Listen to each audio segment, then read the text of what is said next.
परम पूज्य श्री आशुतोष महाराज जी की जय। सच्चे दरबार की जय। सेवा का प्रकाश जब अंतःकरण में उतरता है तो वह केवल एक क्रिया नहीं रह जाता, वह जीवन की संपूर्ण दिशा बदल देता है। आज जब मैं तुम्हारे सम्मुख बैठा हूं तो मेरे मन में एक दृश्य उभर रहा है। एक छोटा सा दीपक जो स्वयं जलकर भी किसी से कुछ नहीं मांगता, बस प्रकाश बांटता चला जाता है, बिना यह सोचे कि कौन उसकी रोशनी में बैठा है, कौन उससे दूर खड़ा है। यही दीपक मुझे सेवा के मर्म की याद दिलाता है और इसीलिए आज मैं तुमसे इस विषय पर हृदय खोलकर बात करना चाहता हूं कि आखिर सेवा इतनी आवश्यक क्यों मानी गई है। क्यों हमारे ऋषियों ने, हमारे संतों ने, हमारी संपूर्ण भारतीय संस्कृति ने सेवा को जीवन का प्राण कहा है। देखो, मनुष्य जब इस संसार में जन्म लेता है तो वह अपने साथ कुछ भी लेकर नहीं आता, और जब वह यहां से जाता है तब भी अपने साथ कुछ नहीं ले जाता। बीच का जो समय है वही उसका जीवन है, और इस जीवन को सार्थक बनाने का सबसे सरल, सबसे सीधा मार्ग है सेवा। सेवा कोई बड़ा कठिन तप नहीं है। सेवा कोई ऐसा साधन नहीं है जिसके लिए हिमालय की कंदराओं में जाना पड़े। सेवा तो वहीं से आरंभ होती है जहां तुम खड़े हो, जिस घर में तुम रहते हो, जिस समाज में तुम सांस लेते हो। परंतु प्रश्न यह उठता है कि सेवा को इतना महत्व क्यों दिया गया। क्यों गीता में भगवान श्री कृष्ण ने अर्जुन से कहा कि कर्म करो, फल की चिंता मत करो। क्योंकि सेवा वह माध्यम है जिसके द्वारा मनुष्य अपने अहंकार को गलाता है। जब तक मनुष्य के भीतर यह भाव रहता है कि मैं कुछ हूं, मैं कुछ कर रहा हूं, मेरा यह योगदान है, तब तक वह सेवा नहीं, अपने अहंकार का पोषण कर रहा होता है। सच्ची सेवा वहां से आरंभ होती है जहां मैं मिटना आरंभ हो जाता है। मुझे याद आता है, एक बार एक शिष्य मेरे पास आया और उसने पूछा, महाराज जी, मैं इतनी सेवा करता हूं, फिर भी मेरे मन को वह शांति क्यों नहीं मिलती जिसकी मुझे तलाश है। मैंने उससे पूछा, तुम सेवा करते समय यह सोचते हो कि तुम सेवा कर रहे हो? उसने कहा, हां महाराज जी, और मुझे गर्व भी होता है कि मैं इतना समय सेवा में लगाता हूं। मैंने मुस्कुराकर कहा, यही तो भूल है। जब तक तुम्हें यह स्मरण रहेगा कि मैं सेवा कर रहा हूं, तब तक सेवा का फल तुम्हारे अहंकार को मिलेगा, तुम्हारी आत्मा को नहीं। सेवा वह है जो हाथों से हो परंतु मन उसमें न हो, अर्थात मन सदा प्रभु के स्मरण में लीन रहे और शरीर सेवा में संलग्न रहे। जब हाथ और मन दोनों अलग अलग कार्य करने लगते हैं, हाथ सेवा में, मन परमात्मा में, तभी सेवा सच्चे अर्थों में सेवा बनती है। अन्यथा वह केवल श्रम है, परिश्रम है, पुण्य कमाने का व्यापार है। अब मैं तुम्हें एक कथा सुनाता हूं जो इस भाव को और स्पष्ट करेगी। एक गांव में एक वृद्ध माली रहता था। वह प्रतिदिन भोर होते ही अपने बगीचे में जाता, पौधों को पानी देता, उनकी देखभाल करता। गांव के लोग उससे पूछते, तुम इतनी मेहनत क्यों करते हो? इस बगीचे के फूल तो तुम बेचते भी नहीं, फिर यह श्रम किस लिए? वृद्ध माली मुस्कुराकर कहता, मैं फूल उगाने के लिए नहीं, सेवा करने के लिए यहां आता हूं। फूल तो स्वयं अपने समय पर खिल जाते हैं। मेरा कार्य केवल इतना है कि मैं जड़ों को सींचूं, मिट्टी को संवारूं और शेष कार्य प्रकृति पर छोड़ दूं। एक दिन उस गांव में भीषण अकाल पड़ा। सारे कुएं सूख गए, खेत बंजर हो गए, परंतु उस वृद्ध माली का बगीचा फिर भी हरा भरा रहा, क्योंकि उसने वर्षों पहले जो छोटी छोटी नालियां बनाई थीं, जो जल संचय के मार्ग तैयार किए थे, वे अब पूरे गांव के काम आए। गांव के लोग जब पानी की एक एक बूंद के लिए तरस रहे थे, तब उस माली के बगीचे से निकलने वाला जल पूरे गांव की प्यास बुझाने लगा। तब गांव वालों को समझ आया कि जिस सेवा को वे व्यर्थ का परिश्रम समझते थे, वही सेवा संकट के समय उनकी रक्षक बन गई। यही सेवा का रहस्य है। सेवा का फल तत्काल नहीं दिखता, परंतु वह कभी व्यर्थ नहीं जाता। जो बीज आज बोया जाता है वह समय आने पर अवश्य फलित होता है, चाहे बोने वाला उस फल को देखने के लिए जीवित रहे या न रहे। अब प्रश्न यह है कि सेवा केवल दूसरों के लिए ही उपयोगी है या स्वयं सेवक के लिए भी कुछ है इसमें? मैं तुमसे कहता हूं, सेवा सबसे पहले स्वयं सेवक के लिए होती है। सेवा वह दर्पण है जिसमें मनुष्य अपने भीतर के दोषों को देख पाता है। जब तुम किसी वृद्ध की सेवा करते हो, किसी रोगी की सेवा करते हो, किसी असहाय की सहायता करते हो, तो उस क्षण तुम्हारे भीतर का अहंकार स्वतः ही पिघलने लगता है, क्योंकि सेवा में झुकना पड़ता है, सेवा में स्वयं को छोटा करना पड़ता है। और जो मनुष्य झुकना सीख जाता है वही परमात्मा के द्वार तक पहुंच पाता है, क्योंकि परमात्मा का द्वार बहुत नीचा है। वहां अकड़कर खड़ा हुआ मनुष्य कभी प्रवेश नहीं कर सकता, वहां तो झुककर ही जाना पड़ता है। इसीलिए हमारे शास्त्रों में हनुमान जी को सेवा का सर्वोच्च उदाहरण माना गया है। हनुमान जी के पास अद्भुत बल था, अपार शक्ति थी। वे चाहते तो स्वयं ही लंका विजय कर सकते थे, परंतु उन्होंने सदैव स्वयं को श्री राम का सेवक ही माना। यही उनकी सबसे बड़ी विशेषता थी। शक्ति होते हुए भी सेवक भाव, सामर्थ्य होते हुए भी समर्पण। और इसी सेवा भाव के कारण आज भी जब जब श्री राम का नाम लिया जाता है, उससे पहले हनुमान जी का स्मरण किया जाता है। सेवा ने हनुमान जी को इतना ऊंचा उठा दिया कि वे स्वयं पूज्य हो गए। इसी प्रकार सुदामा जी का प्रसंग भी हमें सेवा और प्रेम के संबंध को समझाता है। सुदामा जी के पास देने के लिए कुछ नहीं था, केवल कुछ चने थे, वह भी फटी हुई पोटली में बंधे हुए। परंतु उन चनों में जो भाव था वह किसी राजकीय उपहार से भी अधिक मूल्यवान था। भगवान श्री कृष्ण ने उन चनों को इतने प्रेम से ग्रहण किया मानो वे अमृत हों। इससे हमें यह शिक्षा मिलती है कि सेवा का मूल्य उसके आकार में नहीं, उसके पीछे के भाव में होता है। तुम चाहे जितना भी दे दो, यदि उसमें सच्चा भाव नहीं है तो वह सेवा नहीं, औपचारिकता मात्र है। और तुम चाहे कितना भी कम दो, यदि उसमें हृदय की सच्चाई है तो वह परमात्मा तक अवश्य पहुंचता है। अब मैं तुमसे एक और बात कहना चाहता हूं, जो आज के समय में विशेष रूप से समझने योग्य है। आज का मनुष्य सेवा को भी एक व्यापार बना बैठा है। वह सोचता है, मैंने इतनी सेवा की तो मुझे इतना पुण्य मिलना चाहिए, मेरी इतनी समस्याएं हल हो जानी चाहिए, मेरा जीवन इतना सरल हो जाना चाहिए। यह सौदेबाजी वाली बुद्धि सेवा के मूल तत्व को ही नष्ट कर देती है। सेवा कोई बैंक का खाता नहीं है जहां तुम आज जमा करो और कल ब्याज सहित निकाल लो। सेवा तो वह बहता हुआ जल है जो स्वयं बहने में ही अपनी सार्थकता पाता है।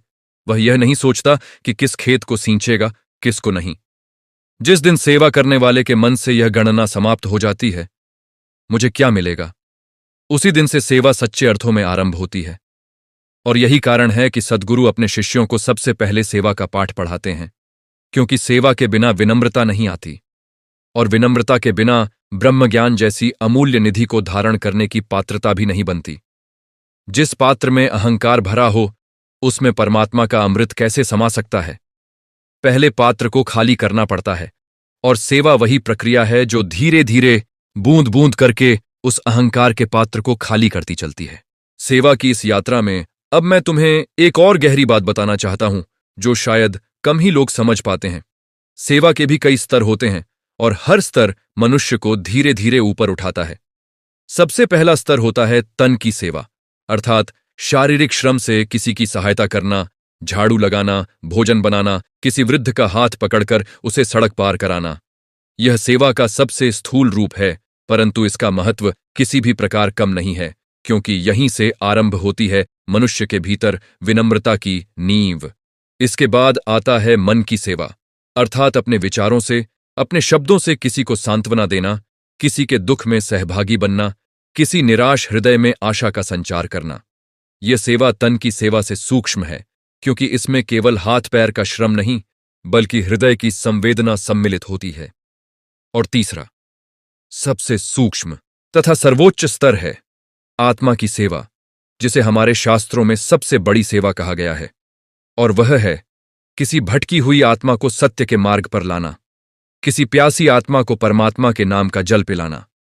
यह सेवा इसीलिए सर्वोच्च मानी गई है, क्योंकि अन्न का दान क्षण भर की भूख मिटाता है, जल का दान क्षण भर की प्यास बुझाता है, परंतु ज्ञान का दान, सत्य का दान जन्म जन्मांतर की भूख प्यास को सदा के लिए शांत कर देता है। इसीलिए हमारे आर्षि मुनियों ने इस सेवा को सबसे ऊंचा स्थान दिया, क्योंकि यह आत्मा को संसार के बंधनों से मुक्त करने का मार्ग प्रशस्त करती है। मुझे एक और प्रसंग स्मरण हो आता है जो मुझे बहुत प्रिय है और जिसे मैं समय समय पर अपने शिष्यों को सुनाता रहता हूं। महाभारत के युद्ध के पश्चात जब युधिष्ठिर को राज सिंहासन पर बैठाया गया, तो एक दिन उन्होंने एक विशाल यज्ञ का आयोजन किया, जिसमें दूर दूर से ब्राह्मण, संत, राजा महाराजा पधारे। यज्ञ की समाप्ति पर जब सब लोग यह कह रहे थे कि इस यज्ञ के समान दान पुण्य संसार में कभी नहीं हुआ, उसी समय एक नेवला वहां आया, जिसका आधा शरीर स्वर्ण के समान चमकीला था और आधा शरीर सामान्य। वह नेवला उस यज्ञ की भूमि में लौटने लगा, परंतु उसका शेष आधा शरीर स्वर्णिम नहीं हुआ। सबने आश्चर्य से उससे इसका कारण पूछा। नेवले ने बताया कि वर्षों पहले एक अत्यंत निर्धन ब्राह्मण परिवार था, जिसके पास दिनों तक खाने को कुछ नहीं था। बड़ी कठिनाई से उन्होंने थोड़ा सा सत्तू जुटाया, और जब वे भोजन करने ही वाले थे, तभी द्वार पर एक भूखा अतिथि आ खड़ा हुआ। उस निर्धन परिवार के प्रत्येक सदस्य ने, पिता, माता, पुत्र, पुत्रवधू, सबने अपने हिस्से का भोजन उस अतिथि को दे दिया, स्वयं भूखे रहकर। जब उस अतिथि को तृप्ति हुई, तब वह अतिथि कोई साधारण व्यक्ति नहीं, स्वयं धर्म थे, जो उनकी परीक्षा लेने आए थे। उस भूमि पर जो सत्तू के कण बिखर गए थे, उनमें जब यह नेवला लौटा, तो उसका आधा शरीर स्वर्णिम हो गया, क्योंकि उस त्याग में, उस सेवा में जो भाव था, वह स्वर्ण से भी अधिक मूल्यवान था। नेवला उतने ही स्वर्णिम स्थान की खोज में भटकता रहा, जहां वह अपना शेष आधा शरीर भी स्वर्णिम कर सके, परंतु युधिष्ठिर के उस विशाल यज्ञ में भी उसे वह भाव नहीं मिला, क्योंकि वह यज्ञ ऐश्वर्य से भरा था। परंतु उस निर्धन परिवार के सत्तू में जो आत्मत्याग था, जो भूखे रहकर भी दूसरे को खिलाने का भाव था, वह ऐश्वर्य से कहीं ऊंचा था। इस कथा से मैं तुम्हें यह समझाना चाहता हूं कि सेवा का मूल्य उसकी मात्रा से नहीं, उसके पीछे छिपे त्याग से निर्धारित होता है। एक करोड़पति जो अपनी अतिरिक्त संपत्ति में से कुछ अंश दान कर देता है, और एक निर्धन व्यक्ति जो अपने एकमात्र निवाले को बांट देता है, इन दोनों के दान का तौल परमात्मा की दृष्टि में एक समान नहीं होता। परमात्मा धन को नहीं तौलते, वे हृदय को तौलते हैं। परमात्मा यह नहीं देखते कि तुमने कितना दिया, वे यह देखते हैं कि देते समय तुम्हारे भीतर कितना त्याग हुआ, कितना अहंकार गला, कितना मैं मिटा। और यही कारण है कि सेवा के क्षेत्र में छोटे बड़े का कोई भेद नहीं होता। एक बालक जो अपने पिता के पैर दबाता है, और एक बड़ा समाज सेवी जो हजारों लोगों के लिए अस्पताल बनवाता है, यदि दोनों के हृदय में सच्चा भाव है, तो दोनों की सेवा परमात्मा के दरबार में समान रूप से स्वीकार होती है। अब एक और महत्वपूर्ण विषय की ओर तुम्हारा ध्यान आकर्षित करना चाहता हूं। बहुत बार लोग मुझसे पूछते हैं कि सेवा करते समय यदि कोई हमारा अपमान कर दे, हमारी सेवा को महत्व न दे, हमें धन्यवाद तक न कहे, तो क्या करना चाहिए? क्या ऐसी स्थिति में सेवा करना छोड़ देना चाहिए? मैं कहता हूं, यही तो सेवा की सबसे बड़ी परीक्षा है। जब तक तुम्हारी सेवा को सराहा जा रहा है, जब तक लोग तुम्हारी प्रशंसा कर रहे हैं, तब तक तो वह सेवा सरल है, क्योंकि उसमें अहंकार को पोषण मिल रहा है। परंतु जिस दिन तुम्हारी सेवा का कोई मूल्य न आंका जाए, जिस दिन तुम्हें अपमानित किया जाए और फिर भी तुम्हारे हृदय में सेवा का भाव विचलित न हो, उसी दिन समझना कि तुम्हारी सेवा सच्ची दिशा की ओर बढ़ रही है। संत कबीर दास जी ने इस संबंध में अत्यंत सुंदर बात कही है कि निंदक को अपने पास ही रखना चाहिए, क्योंकि वह बिना साबुन और जल के मनुष्य के स्वभाव को निर्मल कर देता है। जो व्यक्ति तुम्हारी सेवा का अपमान करता है, वह वास्तव में तुम्हारी परीक्षा ले रहा होता है, यह देखने के लिए कि तुम्हारी सेवा परमात्मा के लिए है या लोगों की वाहवाही के लिए। यदि अपमान के पश्चात भी तुम्हारा सेवा भाव वैसा ही बना रहे जैसा प्रशंसा मिलने पर रहता था, तो समझो कि तुमने सेवा के सच्चे रहस्य को पा लिया है। एक और प्रसंग मुझे याद आता है जो मीराबाई के जीवन से जुड़ा हुआ है। मीराबाई ने अपना संपूर्ण जीवन भगवान कृष्ण की भक्ति और सेवा में समर्पित कर दिया था। राजघराने का वैभव, राजसी सुख सुविधाएं, सब कुछ उन्होंने त्याग दिया और संतों की सेवा में, भजन कीर्तन में अपना जीवन व्यतीत करने लगीं।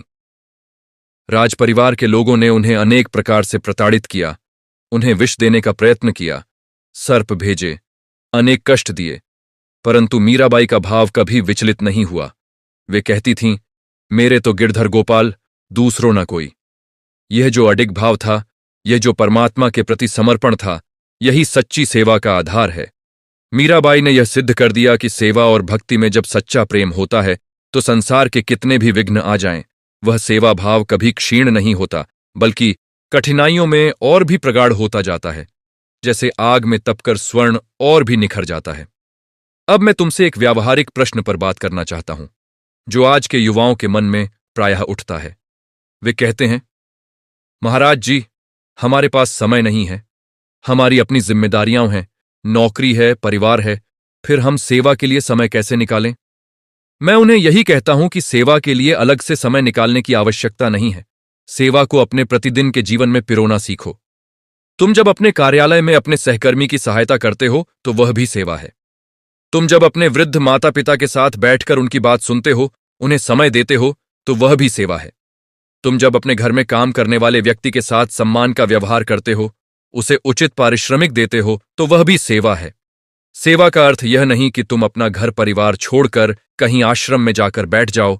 सेवा का अर्थ है जहां हो, जिस स्थिति में हो, वहीं अपने कर्तव्यों को निष्काम भाव से, प्रेम भाव से, सेवा भाव से करना आरंभ कर दो। गृहस्थ जीवन में रहते हुए भी, अपनी समस्त जिम्मेदारियां निभाते हुए भी मनुष्य सेवा के सर्वोच्च शिखर तक पहुंच सकता है, बशर्ते उसके कर्मों में निष्कामता हो, समर्पण हो और परमात्मा के प्रति श्रद्धा हो। संत तुलसीदास जी ने रामचरितमानस में एक अत्यंत सुंदर प्रसंग का वर्णन किया है। जब केवट श्रीराम को नदी पार कराने के लिए नाव लाता है, परंतु पहले वह श्रीराम के चरण पखारना चाहता है। वह कहता है, हे प्रभु, मैंने सुना है कि आपके चरणों की धूल जिस पत्थर को छू जाए वह स्त्री बन जाती है। मेरी नाव लकड़ी की बनी है, यदि आपके चरण इसे छू गए तो कहीं यह भी किसी रूप में परिवर्तित न हो जाए, इसलिए पहले मुझे आपके चरण धोने की अनुमति दीजिए। यह जो केवट का भाव था, यह सेवा की पराकाष्ठा थी। एक साधारण नाविक, जिसके पास न धन था न ऐश्वर्य, परंतु जिसके हृदय में प्रभु के प्रति इतनी श्रद्धा थी कि उसने अपनी सामान्य सी सेवा को भी असाधारण भक्ति में परिवर्तित कर दिया। श्री राम ने भी उसकी इस सेवा को सहर्ष स्वीकार किया। और इस प्रसंग से हमें यह शिक्षा मिलती है कि सेवा करने वाला मलमूत्र से सने हुए थे और उसकी सेवा करने वाला कोई नहीं था, क्योंकि सब उससे दूर भागते थे। तथागत बुद्ध को जब इस बात का झांत हुआ तो वे स्वयं उस भिक्षु के पास गए, अपने हाथों से उसके वस्त्र साफ किए, उसे स्नान कराया, उसकी सेवा की। उपस्थित भिक्षुओं ने जब यह देखा तो वे आश्चर्यचकित रह गए और पूछा, भगवन, आप तो स्वयं इतने महान हैं, आपको यह सब करने की क्या आवश्यकता थी? तथागत ने अत्यंत शांत स्वर में कहा, जो मेरी सेवा करना चाहता है उसे रोगी की सेवा करनी चाहिए, क्योंकि रोगी की सेवा करना ही मेरी सेवा करना है। यह वचन आज भी उतना ही प्रासंगिक है जितना उस समय था।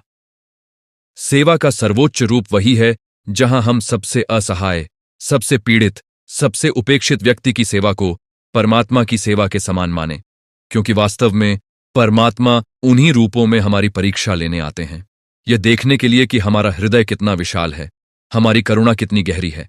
अब मैं तुम्हें यह भी बताना चाहता हूं कि सेवा और अहंकार का संबंध इतना सूक्ष्म है कि बड़े बड़े साधक भी इसमें भ्रमित हो जाते हैं। बहुत बार ऐसा होता है कि मनुष्य वर्षों तक सेवा करता है, परंतु धीरे धीरे उसके भीतर यह भाव आने लगता है कि मैं इतनी सेवा करता हूं, इसलिए मैं विशेष हूं, मैं औरों से श्रेष्ठ हूं। यह भाव आते ही सेवा का संपूर्ण फल नष्ट हो जाता है, क्योंकि सेवा तो अहंकार को मिटाने के लिए की जाती है, परंतु यदि वही सेवा अहंकार को पुष्ट करने लगे तो वह सेवा अपने मूल उद्देश्य से ही भटक जाती है। इसीलिए सद्गुरु की छत्र छाया में रहकर सेवा करना अत्यंत आवश्यक माना गया है, क्योंकि सद्गुरु ही वह दर्पण हैं जो शिष्य को समय समय पर यह दिखाते रहते हैं कि कहीं उसकी सेवा में अहंकार का मिश्रण तो नहीं हो रहा। एक सच्चा सद्गुरु अपने शिष्य को कभी प्रशंसा में डुबोकर नहीं रखता, बल्कि समय समय पर ऐसी परिस्थितियां भी निर्मित करता है जिनसे शिष्य का अहंकार उजागर हो, ताकि वह उसे पहचान कर उससे मुक्त हो सके। यह प्रक्रिया कठोर लग सकती है, परंतु यही वह प्रक्रिया है जो शिष्य को वास्तविक सेवक बनाती है। ऐसा सेवक जिसके भीतर मैं का कोई अंश शेष न रहे। संतों ने यह भी कहा है कि सेवा के द्वारा मनुष्य अपने पूर्व जन्मों के संचित कर्मों को भी काट सकता है। यह जो कर्मों का जाल है जिसमें मनुष्य जन्म जन्मांतर से उलझा हुआ है, सेवा उस जाल को काटने का एक प्रबल साधन है। जब मनुष्य निष्काम भाव से सेवा करता है तो वह नए कर्मों का बंधन नहीं बनाता और साथ ही पुराने कर्मों का क्षय भी होता चलता है। यही कारण है कि गीता में भगवान श्री कृष्ण ने कर्मयोग को इतना महत्व दिया है। उन्होंने कहा कि कर्म करना मनुष्य के हाथ में है, परंतु फल परमात्मा के अधीन है। इसलिए मनुष्य को चाहिए कि वह फल की चिंता किए बिना अपने कर्तव्यों का, अपनी सेवा का पालन करता रहे। यह जो निष्काम कर्मयोग का सिद्धांत है, यही सेवा का सबसे गहन और सबसे वैज्ञानिक आधार है, क्योंकि इसमें न तो कर्म त्यागने की बात है, न फल के पीछे भागने की, बल्कि कर्म करते रहने की और फल को परमात्मा पर छोड़ देने की बात है। इस संदर्भ में मुझे एक और छोटी सी कथा स्मरण आ रही है जो मुझे अत्यंत प्रिय है। एक बार एक राजा ने अपने राज्य में घोषणा करवाई कि जो कोई भी सबसे बड़ी सेवा करके दिखाएगा उसे राजा भारी पुरस्कार देंगे। यह सुनकर राज्य के अनेक धनी व्यक्तियों ने बड़े बड़े अन्न क्षेत्र खुलवाए, धर्मशालाएं बनवाईं, मंदिर निर्मित कराए। परंतु एक निर्धन वृद्धा जो राज्य के एक कोने में रहती थी, उसने केवल इतना किया कि वह प्रतिदिन भोर में उठकर गांव के मार्ग पर बिखरे कांटों और पत्थरों को बीन बीन कर हटा देती ताकि नंगे पैर चलने वाले राहगीरों को चोट न लगे। जब राजा के दरबारी सेवाओं का मूल्यांकन करने निकले तो उन्होंने बड़े बड़े अन्न क्षेत्रों को देखा, भव्य धर्मशालाओं को देखा, परंतु जब उन्हें उस वृद्धा के विषय में झांत हुआ तो वे चकित रह गए, क्योंकि उस वृद्धा के इस छोटे से कार्य से प्रतिदिन सैकड़ों लोगों को असुविधा से मुक्ति मिल रही थी और इसके पीछे कोई नाम पाने की इच्छा नहीं थी, कोई प्रशंसा पाने की लालसा नहीं थी, केवल शुद्ध निश्चल सेवा भाव था। राजा ने अंततः उसी वृद्धा को सर्वोच्च सम्मान से सम्मानित किया और यह कहा कि सेवा का मूल्य उसके प्रदर्शन में नहीं, उसकी निश्चलता में होता है। यह सब सुनकर तुम्हारे मन में यह प्रश्न उठ सकता है कि फिर हम अपने जीवन में सेवा को किस प्रकार उतारें, किस प्रकार आरंभ करें इस यात्रा को। मैं कहता हूं, इसका कोई जटिल विधि विधान नहीं है। आज से, अभी से, इसी क्षण से आरंभ करो। अपने घर में, अपने परिवार में, अपने पड़ोस में, अपने कार्यक्षेत्र में, जहां भी तुम्हें किसी को सहायता की आवश्यकता दिखे, वहां बढ़कर सहायता करो, बिना यह सोचे कि इससे तुम्हें क्या प्राप्त होगा। धीरे धीरे जैसे जैसे यह भाव तुम्हारे भीतर सुदृढ़ होता जाएगा, वैसे वैसे तुम्हें स्वयं अनुभव होने लगेगा कि सेवा करते समय जो आनंद प्राप्त होता है वह संसार के किसी भी सुख से बढ़कर है, क्योंकि वह आनंद क्षण भंगुर नहीं, स्थायी होता है। वह आनंद बाहर से नहीं, भीतर से उत्पन्न होता है।